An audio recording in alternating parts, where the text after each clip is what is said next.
નમસ્કાર વિદ્યાર્થી મિત્રો, હવે આપણે પ્રકરણ નંબર 13 અને એમાં ગઈકાલે આપણે એની બનાવટ જોઈ ગયા, એમાઇન સંયોજનોની, બરાબર. અને એના આધારે ક્વેશ્ચન નંબર 13.3 અને 4 ને સોલ્વ કરવા આપ્યું હતું, બરાબર.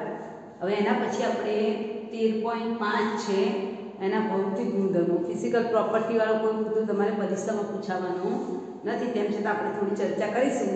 એના પછીનો જે મુદ્દો છે 13.6 રાસાયણિક ગુણધર્મો, કેમિકલ પ્રોપર્ટી, એ તમારા માટે સૌથી અગત્યનું છે. એમાંથી તમને પૂછાય જ છે કે નીચેના પદાર્થને બેઝિકતાના ક્રમમાં ગોઠવો, બરાબર. એટલે આજનો આ ટોપિક બરાબર ધ્યાનથી સાંભળશો તો જ તમને, જેમ આગળ આપણે એસિડિકતાના ક્રમમાં બધાને ગોઠવતા શીખ્યા, એમ આપણે આમાં બેઝિકતાના ક્રમમાં પદાર્થને ગોઠવતા શીખવાનું છે, બરાબર. એની પર આપણે ફિઝિકલ પ્રોપર્ટીની થોડી ચર્ચા કરી લઈએ કે ભૌતિક ગુણધર્મો આપણે બનાવટ જોઈ છે. હવે એના ભૌતિક અને રાસાયણિક ગુણધર્મો ત્યારબાદ એનો ઉપયોગ આવશે. તો ભૌતિક ગુણધર્મોમાં જોવા જઈએ તો આપણે આગળ બી કીધું છે, એનેલિન જે છે એ માછલી જેવો વાસ ધરાવતો પદાર્થ છે. આમ શુદ્ધ સ્વરૂપમાં હોય તો રંગવિહીન છે, પણ લાંબો સમય પડી રહી છે એટલે એ રંગવિહીનમાંથી કેવો કલર થઈ જાય છે? લાલ, લોહી જેવો લાલ કલરનો બની જાય છે, બરાબર. પહેલી વસ્તુ એ થઈ ગઈ. બીજી વસ્તુ કે આલ્કેન આપેલું હોય અને એમાઇન આપેલું, માની લો કે મેં તમને મિથેન આપ્યું છે અને એકમાં મિથેન એમાઇન આપેલું છે, રાઈટ. પહેલું ઉદાહરણ છે કે આલ્કેન કરતા આલ્કેન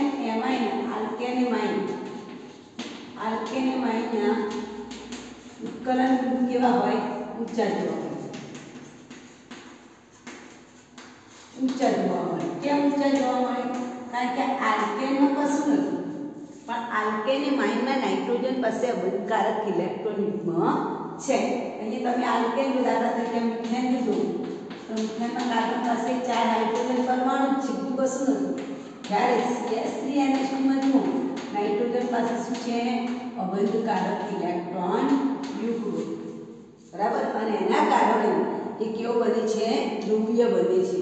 તો આલ્કેન છે અને આલ્કેન એમાઇન આપેલું, મિથેન એમાઇન આપેલું, આલ્કેન એમાઇન આપેલું હોય, આલ્કેન હોય તો આલ્કેન કરતાં કોના ઉત્કલન બિંદુ વધારે હોય? આલ્કેન હોય. કેમ? કારણ કે નાઇટ્રોજન પાસે અબંધકારક ઇલેક્ટ્રોન યુગ્મ છે, આ પદાર્થની ધ્રુવીયતા કેવી હશે? વધુ ધ્રુવીય છે, વધુ, કારણ કે એની પાસે અબંધકારક ઇલેક્ટ્રોન યુગ્મ છે. જેની ધ્રુવીયતા વધુ હોય એનું ઉત્કલન બિંદુ પણ કેવું હોય? વધારે. આ એક મુદ્દો થઈ ગયો. અને જેમ કાર્બન પરમાણુની સંખ્યા વધતી જાય, જેમ કાર્બન પરમાણુની સંખ્યા વધે,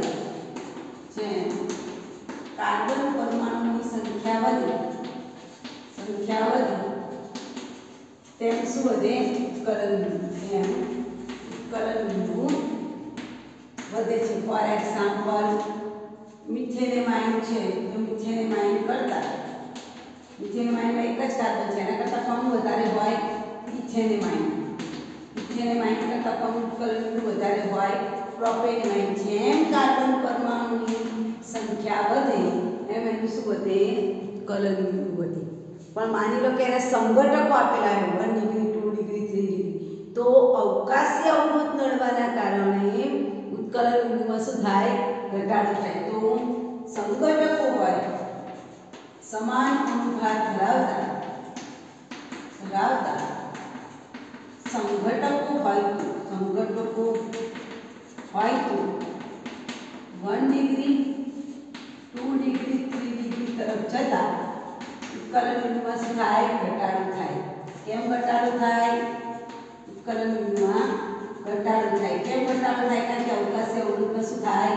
વધારો થાય, બરાબર. ઉત્કલન બિંદુમાં શું થશે? ઘટાડો થાય. 1 ડિગ્રી કરતાં 2 ડિગ્રીનું ઉત્કલન બિંદુ ઓછું હોય, 2 ડિગ્રી કરતાં સૌથી ઓછું કોનું હોય? 3 ડિગ્રીનું, બરાબર. સૌથી વધારે ઉત્કલન બિંદુ 1 ડિગ્રી કરતાં કોણ ઓછું હોય? 2 ડિગ્રી. 2 ડિગ્રી કરતાં સૌથી ઓછું કોણ હોય? 3 ડિગ્રી. કેમ? 3 ડિગ્રીમાં નાઇટ્રોજન પાસે 3 ઝુમખાઓ છે, જો, એટલે તરત જ અવકાશી અવરોધથી લચી પડશે અને એનો બંધ તૂટી જશે. એટલે આનું ઉત્કલન બિંદુ સૌથી ઓછું, કારણ કે એની પાસે 3 નાઇટ્રોજન પર 3 મિથાઇલ ગ્રુપોનો અવકાશી અવરોધ છે, એટલે બંધ ઝડપથી તૂટી જાય. ઝડપથી તૂટી જાય તો ઉત્કલન બિંદુ જલ્દી મળી જાય. એટલે સૌથી ઓછું ઉત્કલન બિંદુ કોનું છે? 3 ડિગ્રી, બરાબર. 3 ડિગ્રી પછી એના કરતાં વધારે 2 ડિગ્રી 2 ડિગ્રીમાં બે મિથાઇલ ગ્રુપ છે બરાબર એટલે 2 ડિગ્રીનું એના કરતાં થોડુંક વધારે અને સૌથી વધારે ઉત્કલનનું કોણ આવે 1 ડિગ્રી કારણ કે 1 ડિગ્રીમાં એની પાસે કશું જ નથી એની પાસે માત્ર શું છે એક જ મિથાઇલ ગ્રુપ છે તો તમારે યાદ રાખવાનું જેમ મિથાઇલ સમૂહની સંખ્યા વધે ઉત્કલન ઘટે જેમ મિથાઇલ સમૂહની સંખ્યા વધે તેમ ઉત્કલન ઘટે આ આપણે યાદ રાખવાનું કેમ ઉત્કલન ઘટે કારણ કે અવકાશી અવરોધ વધે છે એટલે સૌથી વધારે ઉત્કલન કોણ હોય 1 ડિગ્રી 1 ડિગ્રી કરતાં ઓછું કોણ હોય 2 ડિગ્રી 2 ડિગ્રી કરતાં સૌથી ઓછું કોણ હોય 3 ડિગ્રી હોય ક્લિયર સમજ પડી ગઈ હવે આ જે પ્રાથમિક છે તો પ્રાથમિકની પાણીમાં જો દ્રાવ્યતા જોવા જઈએ તો જે પદાર્થ કદમાં નાના છે એની પાણીમાં દ્રાવ્યતા વધારે છે દાખલા તરીકે મિથેનેમાઇન ઇથેનેમાઇન એની પાણીમાં દ્રાવ્યતા વધારે છે પણ જેમ જેમ કાર્બન પરમાણુની સંખ્યા વધતી જાય પાણીમાં દ્રાવ્યતા શું થશે ઘટાડો થશે એનો મતલબ શું કે પ્રાથમિક એમાઇન છે એની પાણીમાં દ્રાવ્યતા વધારે છે એનું કારણ શું કારણ કે પ્રાથમિક એમાઇન એ પાણીમાં દ્રાવ્ય થઈને બે હાઇડ્રોજન બંધ બનાવશે દ્વિતીયક એમાઇન છે એની પાસે એક હાઇડ્રોજન છે એટલે એક હાઇડ્રોજન બંધ બનાવે તૃતીયક પાસે એક પણ હાઇડ્રોજન અવેલેબલ નથી એટલે હાઇડ્રોજન બંધ બનાવશે નહીં તો પાણીમાં દ્રાવ્યતા પૂછાય તો પ્રાથમિક એમાઇન જે છે એ પ્રાથમિક એમાઇનની પાણીમાં દ્રાવ્યતા સૌથી વધુ છે કારણ કે તેની પાસે કેટલા હાઇડ્રોજન બંધ બને બે આંતરાણુય હાઇડ્રોજન બંધ હાઇડ્રોજન બંધ બને છે કેટલા બે આંતરાણુય ધ્યાનમાં રાખો કેટલા બને છે બે આંતરાણુય આપણે જોઈએ કેવી રીતે બને છે આ માની લો કે હું મિથાઇલ ગ્રુપ કરું બરાબર એની સાથે આ નાઇટ્રોજન છે અહીંયા હાઇડ્રોજન છે અહીંયા પણ હાઇડ્રોજન છે એની પાસે આ બંધકારક ઇલેક્ટ્રોન યુગ્મ છે જોજો એની પાસે અહીંયા પણ નાઇટ્રોજન છે તો આ એક બોન્ડિંગ બન્યું એની સાથે આ CH3 અહીંયા H અહીંયા H માની લો કે આની નીચે પણ હજુ નાઇટ્રોજન હોય તો અહીંયા પણ હાઇડ્રોજન બોન્ડ બને દેખાય કે ઉપર નીચે બંને જગ્યાએ હાઇડ્રોજન બંધ બને છે અહીંયા વળી પાછું CH3 અહીંયા H અહીંયા H આની પાસે નાઇટ્રોજન હોય તેની પાસે પણ શું હોય બંધકારક ઇલેક્ટ્રોન હોય બરાબર ને બંધકારક ઇલેક્ટ્રોન અહીંયા હાઇડ્રોજન બંધ બને બરાબર અહીંયા CH3 અહીંયા H અહીંયા પણ H અહીંયા તમે જુઓ આની સાથે પણ અહીંયા બંધકારક ઇલેક્ટ્રોન હોય તો ઉપર અને નીચે બંને જગ્યાએ હાઇડ્રોજન તૂટક રેખા દેખાય છે શું છે હાઇડ્રોજન પર તો પ્રાથમિક એમાઇનમાં તમે તો ઉપર પણ હાઇડ્રોજન બંધ બને છે અને અહીંયા નીચે પણ હાઇડ્રોજન બંધ બને છે દેખાય આમ એક જ પ્રાથમિક એમાઇન કેટલા હાઇડ્રોજન બોન્ડ બનાવે છે બે હાઇડ્રોજન બંધ બનાવે છે અને એના કારણે એની પાણીમાં દ્રાવ્યતા કેવી છે વધુ છે હવે આપણે સેકન્ડરી એમાઇનની વાત કરીએ કે દ્વિતીયક એમાઇન જે છે તો દ્વિતીયક એમાઇનની પાણીમાં દ્રાવ્યતા એના કરતાં ઓછી છે એમાઇનની પાણીમાં દ્રાવ્યતા પ્રાથમિક એમાઇન કરતાં કેવી છે ઓછી છે કારણ કે એમાં કેટલા હાઇડ્રોજન બંધ બને છે એક જ આંતરાણુય હાઇડ્રોજન બંધ બને જોઈએ આપણે આ R છે આ N છે અહીંયા H છે વળી પાછું અહીંયા R છે બંધકારક ઇલેક્ટ્રોન અહીંયા છે માની લો આપણે અહીંયા બતાવીએ અહીંયા છે બરાબર હા અહીંયા છે આ બંધકારક ઇલેક્ટ્રોન અહીંયા છે તો આ બંધકારક ઇલેક્ટ્રોનનો નીચેવાળા H ને પણ પોતાની તરફ ખેંચશે અહીંયા R વળી પાછું અહીંયા બંધકારક ઇલેક્ટ્રોન યુગ્મ તો તમને જોઈ શકાય છે કે અહીંયા એક જ હાઇડ્રોજન બંધ બને છે રાઈટ તો આમાં એક જ હાઇડ્રોજન બંધ બનતો હોવાના કારણે એની પાણીમાં દ્રાવ્યતા કોના પ્રમાણમાં ઓછી છે પ્રાથમિક હવે તૃતીયક એમાઇન પાસે તો એક પણ હાઇડ્રોજન છે જ નહીં બરાબર અહીંયા મિથાઇલ ગ્રુપ અહીંયા મિથાઇલ ગ્રુપ અહીંયા મિથાઇલ ગ્રુપ એની પાસે એક પણ હાઇડ્રોજન બંધ નથી એટલે શું નહીં બનાવે હાઇડ્રોજન બંધ બનાવશે કારણ કે હાઇડ્રોજન બંધ બનવા માટે બે વસ્તુ હોવી જોઈએ એક તો પદાર્થ પાસે અબંધકારક ઇલેક્ટ્રોન યુગ્મ હોવું જોઈએ અને હાઇડ્રોજન પરમાણુ હોવું જોઈએ આની પાસે એક હાઇડ્રોજન પરમાણુ હતો એટલે એક હાઇડ્રોજન બંધ બન્યું પ્રાથમિક એમાઇનમાં નાઇટ્રોજન પાસે બે હાઇડ્રોજન બંધ હતા એટલે બે આંતરાણુય બંધ પણ આની પાસે તો તૃતીયક પાસે તો એક પણ હાઇડ્રોજન નથી એટલે એ હાઇડ્રોજન બંધ બનાવશે નહીં તો આ થઈ ગયા તમારા ભૌતિક ગુણધર્મો જે આજનો અગત્યનો ટોપિક છે એ છે રાસાયણિક ગુણધર્મો 13.24 જેના દ્વારા આપણે આપેલા પદાર્થની વિચિત્રતાના ચડતા અને ઉતરતા ક્રમમાં ગોઠવતા શીખવાનું છે. તો મુદ્દો છે 13.6 રાસાયણિક ગુણધર્મો. રાસાયણિક ગુણધર્મોમાં બધાને ખબર છે કે એમાઇન જે છે એ એમાઇન સંયોજનો સ્વાભાવિક એવા છે, બેઝ છે. તો કેવી રીતે ખબર પડે કે આ સ્વાભાવિક બેઝ છે? તો આપણે એસિડ બેઝની વ્યાખ્યા 11 સાયન્સમાં શીખી ગયા છે. આર્ગેનિયસની વ્યાખ્યા શું કહે કે જે પદાર્થ H+ આયનનું દાન કરે, પ્રોટોનનું દાન કરે તે એસિડ, પ્રોટોન સ્વીકારે ધેટ ઇઝ બેઝ. બરાબર.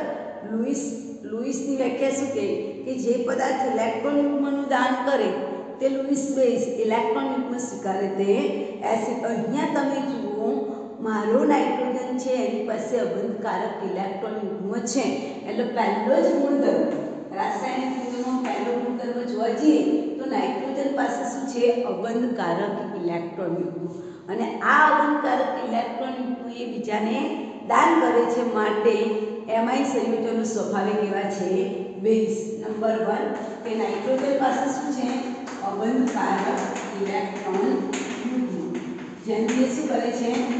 દાન કરે છે, માટે એમાઇન સંયોજનો સ્વાભાવિક એવા છે, બેઝ છે. પહેલું. હવે જે સ્વાભાવિક બેઝ છે તો બેઝ એસિડ સાથે પ્રક્રિયા કરી શું બનાવે? ક્ષાર બનાવે. તો સેકન્ડ મુદ્દો કે બેઝ પદાર્થ છે એ બેઝ અહીં હું આ રહે છે, માની લો કે મારો બેઝ પદાર્થ છે અને હું HCl. તો આ બેઝ છે તો બેઝ એસિડ સાથે પ્રક્રિયા કરીને શું આપે? ક્ષાર. એસિડમાં હું HCl લઉં, આ એસિડ છે તો બેઝ એસિડ સાથે પ્રક્રિયા કરીને શું બનાવશે? ક્ષાર બનાવશે. તો આપણે અહીંયા ક્ષાર બનાવીશું. તો એમાંથી કયો ક્ષાર બનશે? તો RNH3 એક હાઇડ્રોજન મળી જશે, NH3+Cl- આવું શું બને છે? ક્ષાર બને છે. એ પણ બતાવે છે કે એમાઇન સ્વાભાવિક એવો છે, બેઝ. એટલે એમાઇન સ્વાભાવિક બેઝ છે એનો પુરાવો થયો કે ભાઈ અબંધકારક ઇલેક્ટ્રોન યુગ્મ છે એનું એ દાન કરી શકે છે, એટલે પણ એ બેઝ છે. ધેટ મીન્સ બીજું કે જો જે પદાર્થ બેઝ હોય એસિડ સાથે પ્રક્રિયા કરીને શું આપે છે? ક્ષાર આપે છે. હવે આ ક્ષાર છે એ ક્ષાર ને NaOH સાથે પ્રક્રિયા કરાવો તો આપણને શું પદાર્થ આપે? મૂળ પદાર્થ પાછો મળે. મૂળ પદાર્થ પાછો મળે. એ પણ બતાવે છે કે સ્વાભાવિક એવો છે, બેઝ. જોઈએ આપણે આ RNH3 છે મારો ક્ષાર છે, RNH3+Cl એની હું NaOH સાથે પ્રક્રિયા કરાવું તો શું થાય? આ Na અને Cl NaCl બનાવશે. આ OH અને આમાંનો H પાણીનો અણુ બનાવશે અને મને મારો પ્રાથમિક એમાઇન પાછું મળે છે, RNH. ધેટ મીન્સ એ સ્વાભાવિક એવા છે, બેઝ છે. એટલે આ ત્રણ મુદ્દા એકદમ કોમન છે કે જે આગળ આપણે ભણી ગયા છીએ. અબંધકારક ઇલેક્ટ્રોન યુગ્મ છે, ઇલેક્ટ્રોન યુગ્મનું દાન કરે છે, that is base. Second, base પદાર્થ એસિડ સાથે પ્રક્રિયા કરીશું આપણે ક્ષાર આપે, એ પણ ક્લિયર. આ જે ક્ષાર છે એને આપણે બેઝમાં નાખીએ તો વળી પાછો આપણને આપણો પદાર્થ પૂર્ણ સ્વરૂપે પાછું મળે તો પણ એ સ્વાભાવિક એવો હોય, બેઝ હોય. કારણ કે તમારે પ્રેક્ટિકલમાં આવશે એસિડ બેઝ અને ન્યુટ્રલ. બરાબર. એસિડ બેઝની તટસ્થ. તો આના પરથી આપણને આટલી વસ્તુ ખબર પડી કે બહુ સામાન્ય છે. હવે જે અગત્યનો મુદ્દો છે એ છે આપણે એનું સંતુલન કરીએ કે જ્યારે એને પાણી સાથે પ્રક્રિયા કરાવવામાં આવે, આ RNH2 છે એને પાણી સાથે પ્રક્રિયા કરાવો તો સંતુલન થઈને મને શું મળે? તો આ પાણીના અણુમાં બે આયન છે, H+ આયન અને OH- આયન. રાઈટ. H+ આયન આમાંથી મને બે આયન મળે, એક H+ અને બીજું છે OH- આયન. તો આપણે અહીંયા H+ લઈ લઈએ છીએ કારણ કે બેઝ પદાર્થ H+ આયનનો સ્વીકાર કરશે, એટલે આ NH3+ બનશે, આ શું બનશે? OH- આયન. આગળ આપણે રાસાયણિક સંતુલનના સમીકરણો શીખી ગયા છે. તો ઇક્વિલિબ્રિયમ કોન્સ્ટન્ટ K બરાબર નિપજોના મોલ ભાગ્યા પ્રક્રિયકોના મોલ. નિપજો એટલે RNH3+OH- છેદમાં આવશે શું આવશે? RNH2 અને અહીંયા શું છે? H2. હવે આને આપણે K છે એને પાણી સાથે ગુણી કાઢીએ તો આ બેઝ છે તો બેઝનો કોન્સ્ટન્ટ કયો આવશે? Kb. એટલે K × H2 કરીએ તો આ બાજુ શું વધશે? RNH3+OH- નીચે આવશે RNH2. બરાબર. રેમિડિયમ ઇક્વિલિબ્રિયમ કોન્સ્ટન્ટ Kb કારણ કે બેઝ છે તો Kb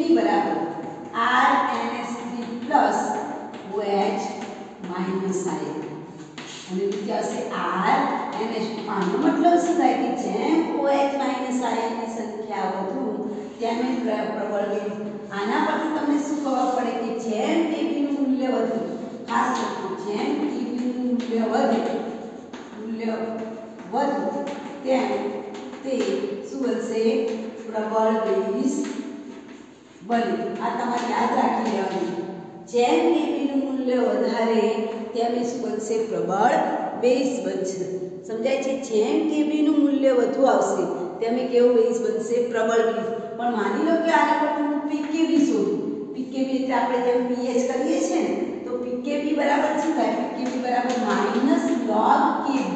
એનો મતલબ જો Kb નું મૂલ્ય વધે છે તો pKb નું મૂલ્ય કેવું આવવું જોઈએ? ઘટવું જોઈએ. તો બીજો મુદ્દો લખજો, જેમ pKb નું મૂલ્ય ઓછું, જેમ pKb નું મૂલ્ય ઓછું, Kb નું મૂલ્ય પૂછાય પરીક્ષામાં તો વધુ જ હોય કે જેમ Kb નું મૂલ્ય તમને બોક્સમાં વધુ આપેલું હોય એમ એ પ્રબળ બેઝ કહેવાય, અને જેમ pKb નું મૂલ્ય ઓછું હોય તેમ તે પ્રબળ બેઝ કહેવાય. ફોર એક્ઝામ્પલ હું એક ઉદાહરણ આપું તમને. માની લો કે મારી પાસે આ એનેલિન છે, જોજો બરાબર ધ્યાનથી જોજો. એનેલિન છે, એક આપેલું છે N-મિથાઇલ અને એક આપેલું છે NN-ડાયમિથાઇલ. જોજો બરાબર ધ્યાનથી જોજો તો તમને ખબર પડશે. NN-ડાયમિથાઇલ એનેલિન આપી મને 3 પદાર્થ આપે છે. આના pKb ની વેલ્યુ મને આપેલી છે 3.4. આના pKb ની વેલ્યુ આપી છે 3.3 અને આના pKb ની વેલ્યુ આપી છે 3.2. અને સવાલ તમને પૂછાય છે કે આ ત્રણેયમાંથી પ્રબળ બેઝ કોણ? તો તમારે શું જોવાનું? pKb જોવાનું. કે pKb ની વેલ્યુ આપી છે તો સૂત્ર શું યાદ રાખવાનું? કે જેમ pKb નું મૂલ્ય કેવું જોવાનું? ઓછું. સૌથી pKb નું મૂલ્ય ઓછું કોનું છે? તો NN-ડાયમિથાઇલ. તો આ કેવો કહેવાય? સૌથી પ્રબળ બેઝ કહેવાય. તો જવાબમાં સૌથી પ્રબળ બેઝ કોણ આવશે? 3.2. પહેલો નંબર સૌથી પ્રબળ બેઝ. બેઝતાના ક્રમમાં ગોઠવવાનું પૂછાય તો જેના pKb ની વેલ્યુ ઓછી છે, આના pKb ની વેલ્યુ ઓછી છે, આ એપ્રોક્સિમેટ લખ્યું છે અમે તમને સમજાવવા માટે. આની વેલ્યુ ઓછી તો સૌથી પ્રબળ બેઝ કોણ કહેવાય? NN-ડાયમિથાઇલ. એના પછી થોડીક વેલ્યુ કોની વધારે છે? આની. તો આ બીજા નંબરનું પ્રબળ બેઝ બરાબર. અને એના પછી સૌથી નિર્બળ કયો કહેવાય? કે જેની pKb ની વેલ્યુ કેવી છે? વધારે છે. ત્રીજા નંબર. તો ક્રમમાં આવી ગયું તમને કે જેની વેલ્યુ ઓછી pKb ની વેલ્યુ પરીક્ષામાં આપેલી હોય તો જે pKb ની વેલ્યુ ઓછી હોય એ પ્રબળ બેઝ કહેવાય. તો આની વેલ્યુ 3.2 સૌથી ઓછી એટલે પ્રબળ બેઝ. એના કરતાં વધારે વેલ્યુ વાળો છે ઓછો બેઝ, અને જેની વેલ્યુ વધારે છે સૌથી નિર્બળ બેઝ કહેવાય. ક્લિયર? આ પહેલો મુદ્દો તમારે યાદ રાખવાનો. પણ પરીક્ષામાં કેવી પૂછાય હોય તો Kb માં શું જોવાનું? જેની મૂલ્ય વધે. ધારો કે પરીક્ષામાં કેવી પૂછાય તો Kb માં તમારે જેની ધારો કે 3.5 આપ્યું છે, 3.4 આપ્યું છે, 3.3 આપ્યું છે, તો જેની વેલ્યુ વધારે 3.5 છે તો વેલ્યુ વધારે છે તો 3.5 વાળો પ્રબળ બેઝ કહેવાય 1 નંબર. એના પછી આ 2 નંબર અને પછી આ કેવો આવે? 3 નંબર. એટલે પહેલી વસ્તુ તમારે યાદ રાખવાનું કે તમને Kb આપેલું છે કે pKb આપેલું છે. જો તમને Kb આપેલું હોય તો જેનું મૂલ્ય વધુ હોય એ જોવાનું, પણ pKb આપેલું હોય તો જેનું મૂલ્ય ઓછું. મોટા ભાગે પરીક્ષામાં શું પૂછાય? pKb ની વેલ્યુ વાળું પૂછાય. એટલે જેની વેલ્યુ ઓછી એ તમારો કેવો કહેવાય? પ્રબળ બેઝ કહેવાય. આ પહેલો એક મુદ્દો થઈ ગયો. હવે આપણે એમોનિયા અને વિસ્થાપિત એમાઇન ની વાત કરીએ કે એમોનિયા અને વિસ્થાપિત એમાઇન તમને આપેલો હોય તેમાંથી તમે કોને પ્રબળ બેઝ કહેશો? એમોનિયાને કે વિસ્થાપિત એમાઇનને? માની લો કે હું તમને એક પદાર્થ આપું છું CH3NH2 અને એક પદાર્થ આપું છું એમોનિયા. આ બંનેમાંથી તમને પૂછે કે કોણ પ્રબળ બેઝ છે? તો અહીંયા જોઈએ આપણે આ જે નાઇટ્રોજન છે એની પાસે અહીંયા હાઇડ્રોજન, અહીંયા હાઇડ્રોજન, અહીંયા મિથાઇલ અને અહીંયા શું છે? અબંધકારક ઇલેક્ટ્રોન. આ પદાર્થ જ્યારે એસિડના H+ આયન સાથે પ્રક્રિયા કરે છે ત્યારે શું થાય? આવું બને છે. જુઓ આમ બને છે. અહીંયા એ પ્રોટોન ઝડપથી સ્વીકારી લે છે બરાબર. આને પ્રોટોન સ્વીકારી લીધું અને જે પદાર્થ પ્રોટોન સ્વીકાર્યા તે કેવું કહેવાય? બેઝ કહેવાય. આને ઝડપથી સ્વીકારી લીધું. આ H+ આયન અબંધકારક ઇલેક્ટ્રોન યુગ્મ છે અને પાછું આ જે મિથાઇલ ગ્રુપ છે એ પ્રેરક અસર આપે. એની પ્રેરક અસર આપણે આગળ 11 સાયન્સમાં શીખી ગયા છે કે એના ઇલેક્ટ્રોન યુગ્મની અસર એના પછીના પરમાણુ પર વર્તાય. તો આની જે પ્રેરક અસર હોવાના કારણે પણ આની પાસે શું ટકી રહે? અબંધકારક ઇલેક્ટ્રોન. એટલે આ કેવી અસર બતાવે છે? પ્લસાઈ અસર, ઇન્ડક્ટિવ ઇફેક્ટ. જ્યારે મારું મિથાઇલ ગ્રુપ છે એ કેવો છે એ પ્લસ આઈ અસર આપવાના કારણે પણ નાઇટ્રોજન પર અબંધકારક ઇલેક્ટ્રોન યુગ્મ રહે અને નાઇટ્રોજન પર અબંધકારક ઇલેક્ટ્રોન યુગ્મ છે એટલે સહેલાઈથી કયા આયન સ્વીકારશે H+ આયન અને તમારે યાદ રાખવાનું જે પ્રોટોન સ્વીકારે તે કેવું કહેવાય પ્રબળ બેઝ અને સહેલાઈથી સ્વીકારે ધેટ મીન્સ આ કેવો છે પ્રબળ બેઝ. હું એમોનિયાની વાત કરું કે એમોનિયામાં શું થાય છે 4 હાઇડ્રોજન તો છે જ મારી પાસે બરાબર. હવે હું એને H+ પ્રોટોન આપું છું પણ આ બધા છે એની પાસે કોઈ પ્રેરક અસર નથી, બધાની ધ્રુવીયતા કેવી છે સરખી છે. અહીંયા પણ NH, અહીંયા પણ NH, અહીંયા પણ NH એટલે આ છે એ H+ સ્વીકારશે પણ કોના પ્રમાણમાં ઓછો સ્વીકારશે આ મિથાઇલ એમાઇનના પ્રમાણમાં. એટલે આ પણ બેઝ છે પણ કોના કરતાં ઓછો બેઝ છે મિથાઇલ એમાઇન કરતાં. એટલે આ પ્રોટોન કેવો સ્વીકારે છે ધીમેથી સ્વીકારે છે. તો અહીંયા આપણને એક વસ્તુ ક્લિયર થઈ ગઈ કે તમને જો મિથાઇલ એમાઇન આપેલો હોય અને એટલો એમોનિયા આપેલો હોય તો પ્રબળ બેઝ કોણ કહેવાય મિથાઇલ એમાઇન. મિથાઇલ એમાઇન છે કેવો કહેવાય પ્રબળ બેઝ કહેવાય. એની સાપેક્ષમાં એમોનિયા એ કેવો છે નિર્બળ બેઝ છે. એમોનિયા એ કેવો કહેવાય નિર્બળ બેઝ. ક્લિયર. પહેલો મુદ્દો શું ક્લિયર કર્યો કે જેમ પીકેબીની મૂલ્ય ઓછું એમ પદાર્થ પ્રબળ બેઝ. નંબર 2 કે જો તમને એમોનિયા અને મિથેનેમાઇન કે ઇથેનેમાઇન આપેલું હોય તો એમોનિયા કેવો કહેવાય નિર્બળ બેઝ. હવે પ્રશ્ન આવે છે કે આ બેઝિકતા પર બીજા કયા પરિબળો અસર કરે તો પહેલી અસર આપણે જોઈ પ્રેરક અસર. એનો મતલબ શું થાય આના પરથી આપણે શું કહવું પડે કે જેમ મિથાઇલ સમૂહની સંખ્યા વધે જો પ્રેરક અસર બેઝિકતા પર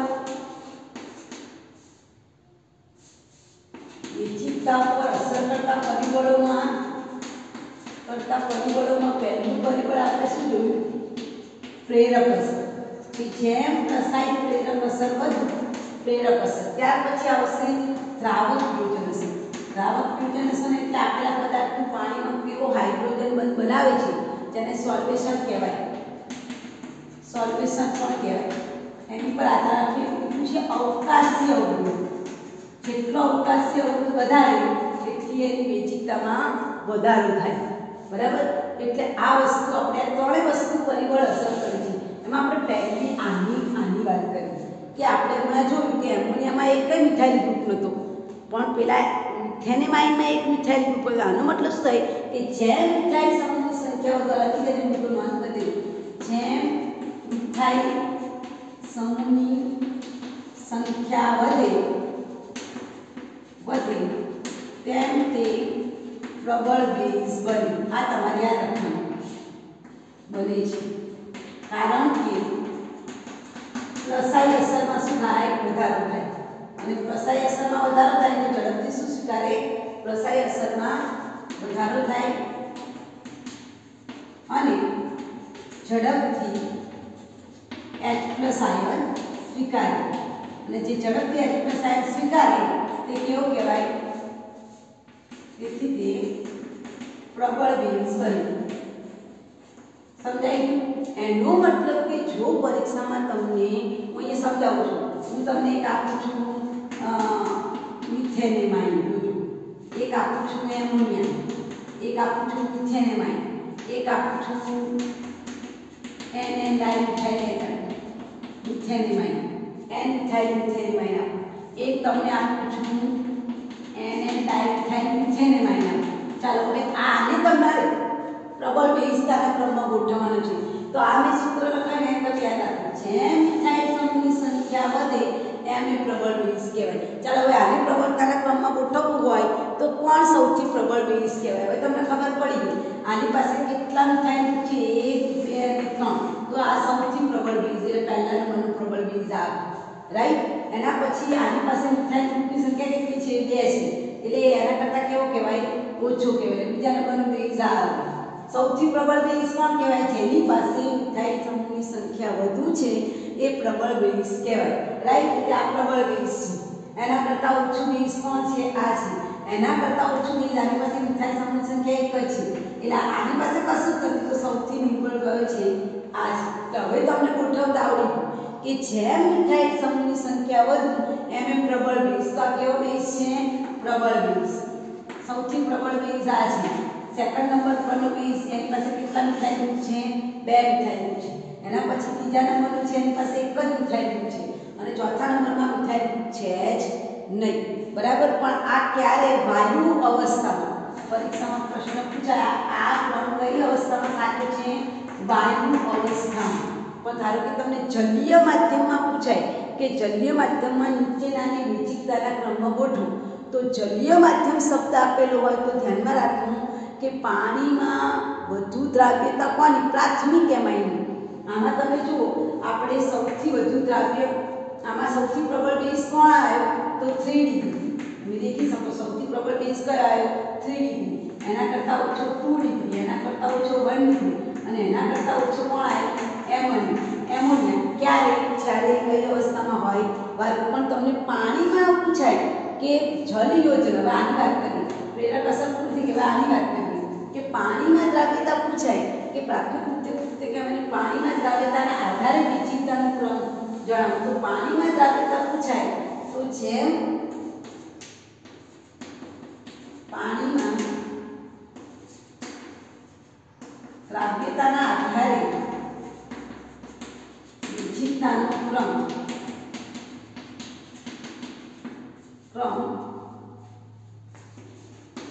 જેમ મિથાઇલ સંખ્યા ઓછી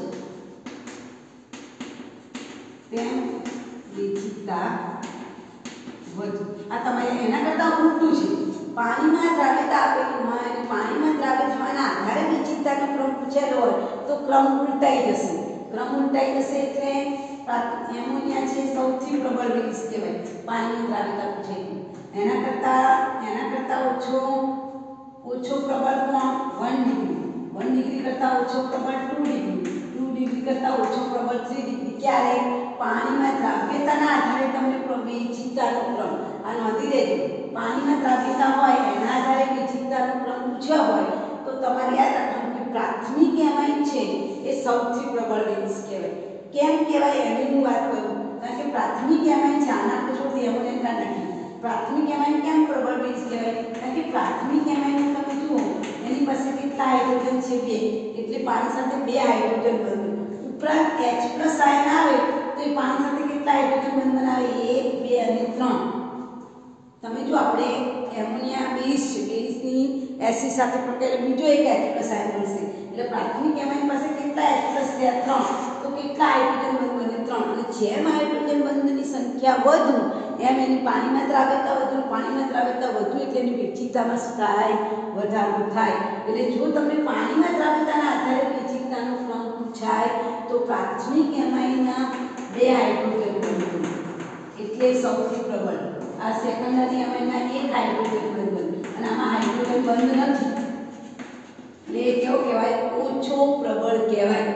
તો તમને પરીક્ષામાં ધ્યાનમાં રાખવાનું કે જો તમને પાણીમાં દ્રાવ્યતાના આધારે ક્રમ પૂછાયો હોય કે ભાઈ આપેલા પદાર્થની દ્રાવક યોજન અસરના આધારે દ્રાવક યોજન શબ્દ વાપરેલો હોય તો તમારે ક્રમ કયો લખવાનો? પ્રાથમિક એમાઇન સૌથી પ્રબળ કહેવાય, ત્યાર પછી દ્વિતીયક એમાઇન કહેવાય અને ત્યાર પછી સૌથી નિર્બળ કોણ કહેવાય? તૃતીયક. પણ જો તમને પ્રેરક અસરના આધારે ક્રમ પૂછાય કે ભાઈ પ્રેરક અસરના આધારે ક્રમ જણાવો, જેમ મિથાઇલ સમૂહની સંખ્યા વધે તેમ એની વિચિકતામાં શું થાય? વધારે. આ શબ્દ બહુ ઓછો પૂછાય તમને. દ્રાવક યોજન તમારે યાદ રાખવાનું કે દ્રાવક યોજન તો 1 ડિગ્રી 2 ડિગ્રી 3 ડિગ્રી અને પ્રેરક અસર પૂછાય તો 3 ડિગ્રી 2 ડિગ્રી 1. સમજાય છે? જેમ મિથાઇલ સમૂહની સંખ્યા વધુ એમ એ પ્રબળ બેઝ કહેવાય. મગજમાં ફિટ કરી લો. પાણીમાં દ્રાવ્યતા પૂછાય તો જ ક્રમ ઉલટાઈ જાય. ક્લિયર? સમજાઈ ગયું? હવે ત્યાર પછી આપણે જોઈએ છીએ કે માની લો અવકાશી અવરોધની વાત કરીએ. આ 2 પરિબળો થઈ ગયા. ચાલો પહેલું પરિબળ શું જોયું? જેમ પીકેબીનું વેલ્યુ ઓછી એમ એ પ્રબળ બેઝ. નંબર 2 જેમ મિથાઇલ સમૂહની સંખ્યા વધે એમ એની પ્રબળતામાં વધારો થાય. નંબર 3 હવે આપણે અવકાશી અવરોધ તરફ જઈએ કે મિથાઇલ અને ઇથાઇલનો અવકાશી અવરોધ આપેલા પરીક્ષામાં તમને મિથાઇલ આપેલો, ઇથાઇલ પણ આપેલો. જોજો મિથાઇલ વિસ્થાપિત એમાઇન આપેલો હોય, ઇથાઇલ વિસ્થાપિત. પહેલા હું ઇથાઇલ વિસ્થાપિત એમાઇન. ઇથાઇલ વિસ્થાપિત એમાઇન એટલે શું? કે જેમાં બધામાં એમાઇન આપેલા. આ એમોનિયા છે પહેલી. બરાબર? ચાલો બીજું આપેલું છે C2H5 NH2 રાઈટ। એના પછી આપણે બધામાં મિથાઇલ જ આવશે, વળી પાછા એક એચનું વિસ્થાપન કરાવ્યું C2H5 C2H5 બરાબર। વળી પાછા બધામાં મિથાઇલનું વિસ્થાપન કરાવ્યું। એમોનિયા પાસે કેટલા હાઇડ્રોજન છે? 3 ત્રણે 3 હાઇડ્રોજનનું વિસ્થાપન મારે કોના વડે કરવાનું? ઇથાઇલ વડે। એટલે પ્રાથમિક ઇથાઇલ થઈ ગયું રાઈટ। આ મારો કેવો ઇથાઇલ થઈ ગયું સેકન્ડરી। હવે એના પછી હું તૃતીયક બનાવું તો અહીંયા પણ C2H5, અહીંયા પણ C2H5 અને અહીંયા પણ C2H5। જો પરીક્ષામાં તમને આ આપેલું હોય તો તમારામાંથી પ્રબળ બેઝ કયો? તો સૌથી પ્રબળ બેઝ કોણ કહેવાય? તમારે ક્રમ યાદ રાખવાનો 231। આ 231 એટલે શું? જો તમારે પરીક્ષામાં ઇથાઇલ વિસ્થાપિત એમાઇન આપેલું હોય તો 231 એટલે 2 ડિગ્રી સૌથી પ્રબળ બેઝ કહેવાય। આ જે છે ને એ સૌથી પ્રબળ બેઝ કહેવાય 1 નંબર। એના પછી પ્રબળ બેઝ કયો કહેવાય? 3 ડિગ્રી અને એના પછી છેલ્લે આવે 1। એટલે આનું તમને જો પરીક્ષામાં ઇથાઇલ વિસ્થાપિત એમાઇન આપેલું હોય અને ક્રમ તમને કોડો આપેલો છે બરાબર સમજજો। જો તમને ઇથાઇલ વિસ્થાપિત એમાઇન આપેલા હોય અને એમ કે બેઝિકતાના ક્રમમાં ગોઠવો તો સૌથી પ્રબળ બેઝ કોણ કહેવાય? તો આ સેકન્ડરી એમાઇન। સેકન્ડરી એમાઇન બગડો લખ્યો છે, તૃતીયક એમાઇન આવે એના પછી આ સેકન્ડરી એમાઇન દેખાય છે તમને? સૌથી પ્રબળ એનાથી ઓછું અને સૌથી નિર્બળ રાઈટ। તો આના માટે ક્રમ યાદ 231 એટલે 2 ડિગ્રી સૌથી પ્રબળ, એના કરતાં ઓછું પ્રબળ 3 ડિગ્રી અને 3 ડિગ્રી કરતાં ઓછું પ્રબળ કયું આવશે? 1 ડિગ્રી। ક્યારે? જો ઇથાઇલ વિસ્થાપિત હોય તો ક્લિયર। અને છેલ્લે શું આવશે? એમોનિયા। એમોનિયા તો સૌથી નિર્બળ છે એટલે છેલ્લે આવશે એમોનિયા। પણ માની લો કે તમને મિથાઇલ વિસ્થાપિત આપેલા છે, ધ્યાનમાં રાખજો અવકાશી અવરોધ છે એના આધારે ક્રમ ગોઠવેલો છે। હવે ધારો કે મેં તમને આ મિથાઇલ વિસ્થાપિતનો ક્રમ લખી દઉં છું 231 યાદ રાખવાના। 231 એટલે 2 ડિગ્રી વાળું કાર્બન સૌથી પ્રબળ, એના પછી 3 ડિગ્રી વાળું અને સૌથી ઓછો 1 ડિગ્રી વાળું। પણ તમને મિથાઇલ વિસ્થાપિત આપેલો હોય, મિથાઇલ વિસ્થાપિત એમાઇન આપેલો હોય તો મિથાઇલ વિસ્થાપિત એમાઇન માટે ક્રમ યાદ રાખવાનો 213। 213 એટલે શું? 213 નો મતલબ શું થાય? 2 ડિગ્રી સૌથી પ્રબળ, એના પછી 1 ડિગ્રી અને સૌથી નિર્બળ કોણ આવે? 3 ડિગ્રી। જોઈએ આપણે અહીંયા હું એમોનિયા દોરું, એમોનિયાના એક એટમનું વિસ્થાપન મિથાઇલથી કરાવું, મિથેન એમાઇન બરાબર। આ 1 ડિગ્રી વાળો એમાઇન, એના પછી આવે 2 ડિગ્રી વાળો એમાઇન દોર્યો, પણ આમાં કેવા છે? મિથાઇલ વિસ્થાપિત છે। જોજો મિથાઇલ વિસ્થાપિત આ 2 ડિગ્રી છે, એના પછી અહીંયા તમને આ તમારી સામે દોર્યો છે એ 3 ડિગ્રી છે, 3 ડિગ્રી। ચાલો હવે આને પરીક્ષામાં પૂછાય કે આ ચાર છે એને બેઝિકતાના ક્રમમાં ગોઠવો તો તમારે જોવાનું છે કે એમોનિયાની આજુબાજુ મિથાઇલ છે કે ઇથાઇલ, આ ખાસ જોવાનું છે। મિથાઇલ છે તો 213 એટલે સૌથી પ્રબળ કોણ કહેવાય? 2 ડિગ્રી। આને 1 નંબર આપીશું। 213 એટલે 2 ડિગ્રી સૌથી પ્રબળ બેઝ, 1 એટલે પ્રાથમિક એમાઇન એ બીજા નંબર ઉપર આવશે। સમજણ પડે છે? 213 એટલે 2 ડિગ્રી એટલે સેકન્ડરી એમાઇન, 1 ડિગ્રી એટલે પ્રાથમિક એમાઇન અને તગડો એટલે તૃતીયક એમાઇન। સૌથી નિર્બળ કોણ છે? તૃતીયક એમાઇન। 213 એટલે 2 ડિગ્રી એટલે તૃતીયક એમાઇન આવે એ સૌથી પ્રબળ કહેવાય। આ સૌથી પ્રબળ, પછી એના બીજા નંબર પર કોણ આવશે? પ્રાથમિક, એના અહીંયા આવશે ત્રીજા નંબર પર અને સૌથી નિર્બળ ક્યાં કહેવાય? એમોનિયા કહેવાય। અને એના આધારે તમારે કોયડા રૂપના આધારિત પ્રશ્નો સોલ્વ કરવાના છે। ક્લિયર? સમજ પડી ગઈ? ફરીથી રિપીટ કરું છું, ઇથાઇલ વિસ્થાપિત માટે કયો ક્રમ યાદ રાખીશું? 231 અને મિથાઇલ વિસ્થાપિત માટે કયો ક્રમ યાદ રાખીશું? 213।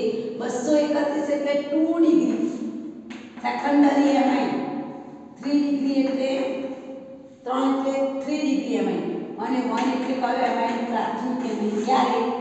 જ્યારે કે ઇથાઇલ વિસ્થાપિત હોય ત્યારે। પણ મિથાઇલ હોય નાઇટ્રોજનની આજુબાજુ બધા મિથાઇલ ગ્રુપ જ આપેલા હોય તો મિથાઇલ ગ્રુપ માટે કયો ક્રમ યાદ રાખવાનો? 2 ડિગ્રી એમાઇન સૌથી પ્રબળ, એના કરતાં ઓછો પ્રબળ બેઝ 1 ડિગ્રી અને સૌથી ઓછો પ્રબળ બેઝ કયો કહેવાય? 3 ડિગ્રી કહેવાય. ક્લિયર? સમજણ પડી ગઈ? હવે આપણે માની લો કે બેન્ઝીનની રિંગ આપેલી હોય. બેન્ઝીન વલય ઉપરનો આપેલો અત્યાર સુધી આપણે બધા એલિમેન્ટિક જ જોયા. હવે માની લો કે એરોમેટિક આપેલું. અત્યાર સુધી આપણે આ ટર્મ જોયું કે ભાઈ જો મિથાઇલ આપેલું હોય, બરાબર, મિથાઇલ આપેલું હોય, મિથાઇલ વિસ્થાપિત. મિથાઇલ વિસ્થાપિત માટે આપણે ક્રમ કયો કીધો? 213. એટલે આવું આપણે જોઈ ગયા કે ભાઈ આ સૌથી પ્રબળ, એનાથી નિર્બળ પ્રાથમિક, એનાથી નિર્બળ દ્વિતીય અને એનાથી પણ નિર્બળ કોણ છે? એમોનિયા. આ ક્રમ આપણે જોઈ ગયા, બરાબર. હવે આ ક્રમમાં માની લો કે તમને બેન્ઝીન વલય અત્યાર સુધી આપણે શું જોતા હતા? એલિફેટિક માટે. આ એલિફેટિક માટે પણ ધારો કે એરોમેટિક ચક્ર આપેલું, એના પછી તમે માની લો કે એમિલિન પણ આપેલું છે, તો આના પછી માની લો કે એમિલિન આપ્યું છે, વિચિતાનો ક્રમ પૂછે છે, તો એમિલિન છે એ એમોનિયા કરતાં પણ ઓછું બેઝ છે. એનો મતલબ કે સૌથી નિર્બળ બેઝ કોણ કહેવાય? એનિલિન. એનિલિન સૌથી નિર્બળ છે. કેવું છે? સૌથી નિર્બળ બેઝ. એમોનિયા કરતાં પણ નિર્બળ બેઝ કેવું છે? એનિલિન. કેમ?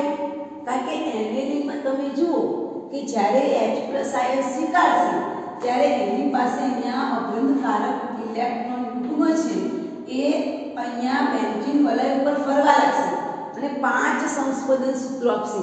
એ 5 સંસ્પોદન સૂત્રોમાં જુઓ એ H+ આયન સ્વીકારી શકતો નથી, કારણ કે એ ઇલેક્ટ્રોન યુગ્મ અહીંયા ફરે છે બેન્ઝીન વલય ઉપર. આપણે તો શું કરવાનું છે? પ્રોટોન સ્વીકારે તો બેઝ બન્યું. અહીંયા પ્રોટોન સ્વીકારવાની જગ્યા જ નથી, કારણ કે એનું જે ઇલેક્ટ્રોન છે એ અહીંયા ચક્ર ઉપર ફરે છે બેન્ઝીન વલય પર. અને 5 સંસ્પોદન સૂત્રોની અંદર તમે જુઓ નાઇટ્રોજન પર અબંધકારક ઇલેક્ટ્રોન યુગ્મ છે એ બેન્ઝીન વલય પર ફરે છે.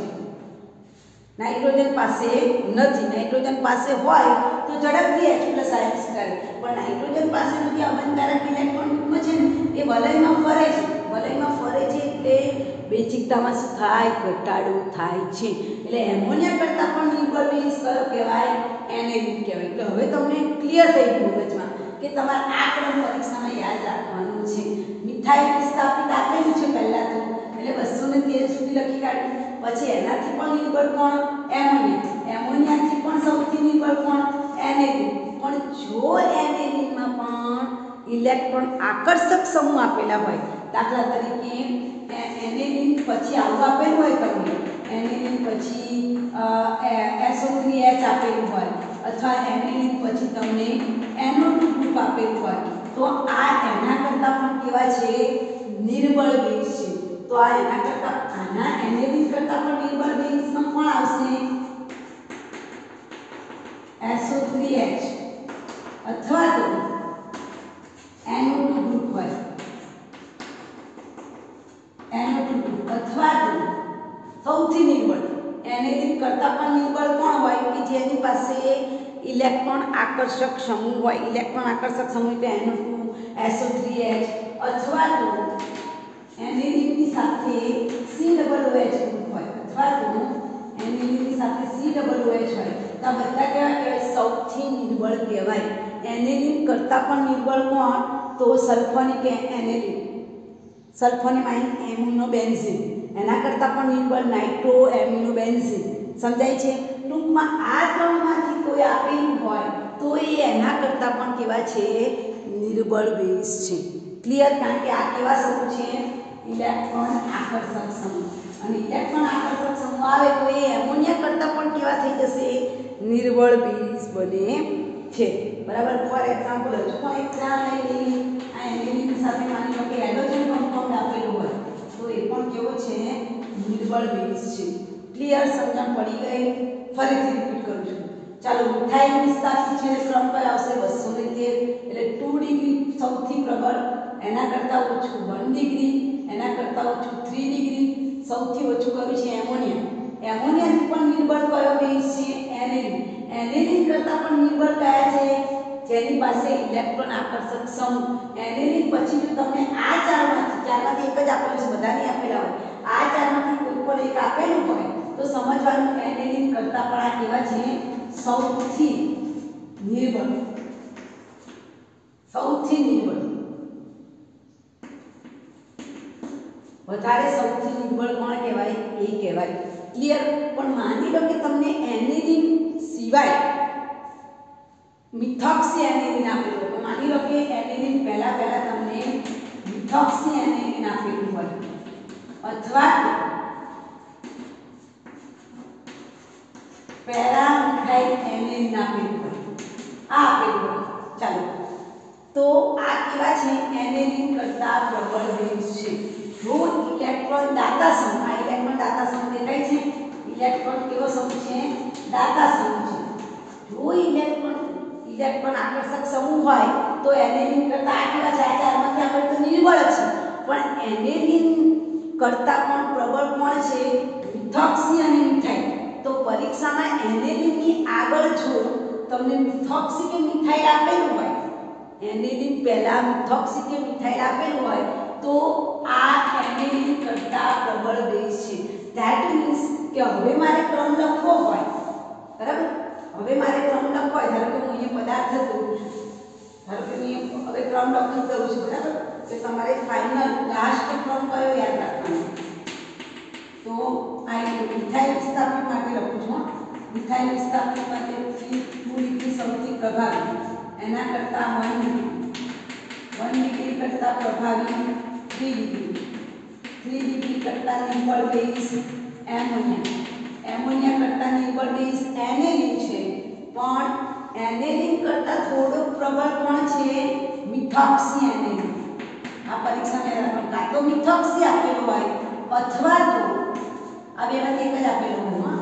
એનેલિન પહેલા આવે, એનેલિન કરતા થોડાક પ્રબળ છે, આ બેમાંથી એક આપેલો હોય તો એનેલિનની પહેલા આવશે. એનેલિન સૌથી નિર્બળ, એનેલિન કરતા પણ સૌથી નિર્બળ કોણ એનેલિન નિર્બળ, અને એનેલિન કરતા પણ સૌથી નિર્બળ કોણ ઇલેક્ટ્રોન આકર્ષક. આ ચારમાંથી કોઈ એક જ લખીશું. આ ચાર છે એમાંથી કોઈ એક તમને આપેલું હોય, SO3H હોય અથવા તો શું હશે NO2 હશે. ક્લિયર. તો આ ક્રમ તમારે યાદ રાખવાનો છે. સમજણ પડી ગઈ. આ મિથાઇલ વિસ્થાપિત ક્રમ આપેલો છે.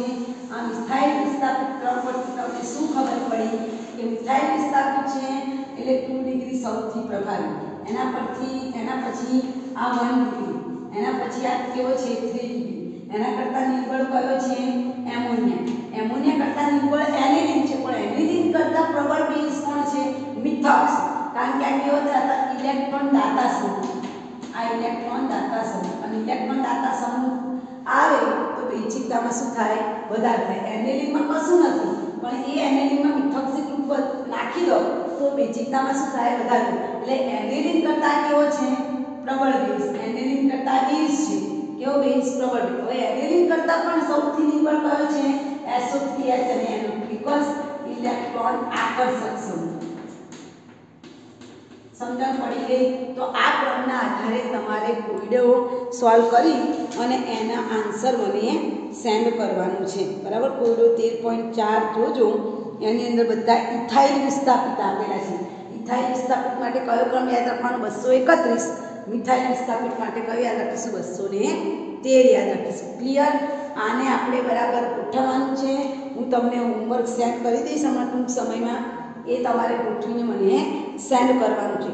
ધ્યાનમાં રાખો, ફરીથી રિપીટ કરું છું. નંબર 1, જેમ પીકેબીનું મૂલ્ય ઓછું તેમ એ પ્રબળ બેઝ. નંબર 2, જેમ મિથાઇલ સમૂહની સંખ્યા વધે તેમ એ પ્રબળ બેઝ. પણ મિથાઇલમાં પણ જોવાનું કે મિથાઇલ વિસ્થાપિત છે કે ઇથાઇલ વિસ્થાપિત.